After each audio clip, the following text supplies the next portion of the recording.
তো বন্ধুরা আপনি আপনার মেসেঞ্জারে রিংটোন কীভাবে চেঞ্জ করবেন সেটি আজকের এই ভিডিওতে আপনাকে দেখিয়ে দেবো। তা মেসেঞ্জারে রিংটোন চেঞ্জ করার জন্য আপনাকে যে কাজটি করবেন, মেসেঞ্জারটি ওপেন করবেন।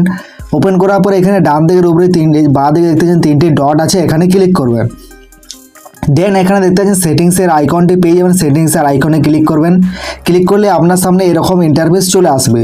তো এখান থেকে নিচের দিকে স্ক্রল ডাউন করে যদি চলে আসেন, একটি অপশান পেয়ে যাবেন, লেখা আছে নোটিফিকেশান অ্যান্ড সাউন্ড নামের একটি অপশান। এই নোটিফিকেশান অ্যান্ড সাউন্ডে ক্লিক করবেন।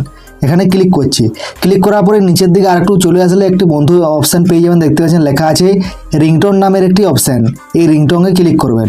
এখানে যখনই ক্লিক করবেন বন্ধুরা আপনার সামনে দেখতে পাচ্ছেন এখানে কিন্তু অনেক রিংটোন শো করছে।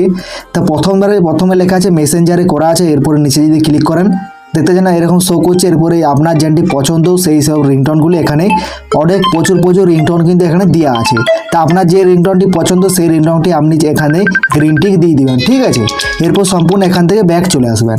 ব্যাক চলে আসার সঙ্গে সঙ্গে দেখতে পাচ্ছেন নিচে লেখা আছে রিংটোন এবং রিংটোন নাম্বার, কত নাম্বারে আপনি এখানে রিংটোন দিয়েছেন।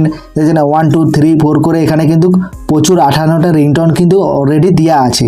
তা আপনিও কিন্তু এরকম চাইলে রিংটোনটি সেট করতে পারবেন। এরপরে যখনই আপনার মেসেঞ্জারে ইউজ করবেন বা রিংটোন আসবে তখনই কিন্তু এই রিংটোনটি আপনার সামনে পেজে উঠবে। তা বন্ধুরা বুঝতে পেরে গেছেন আপনি কীভাবে সহজে ছোট্ট একটি ভিডিও দেখে আপনি আপনার মেসেঞ্জারে রিংটোনটি চেঞ্জ করতে পেরে গেছেন। আর ভিডিওটি যদি একটু ভালো লাগে বন্ধুরা অবশ্যই লাইক শেয়ার সাবস্ক্রাইব করে দেবেন। আর যারা জানে না অবশ্যই বেশি বেশি করে বন্ধুদেরকে শেয়ার করে দেবেন। তা বন্ধুরা দেখা হচ্ছে নেক্সট ভিডিওর মাধ্যমে। ততক্ষণের জন্য আপনি অবশ্যই ভালো থাকবেন, সুস্থ থাকবেন এবং আপনাদের সবাইকে সুরক্ষিত রাখবেন।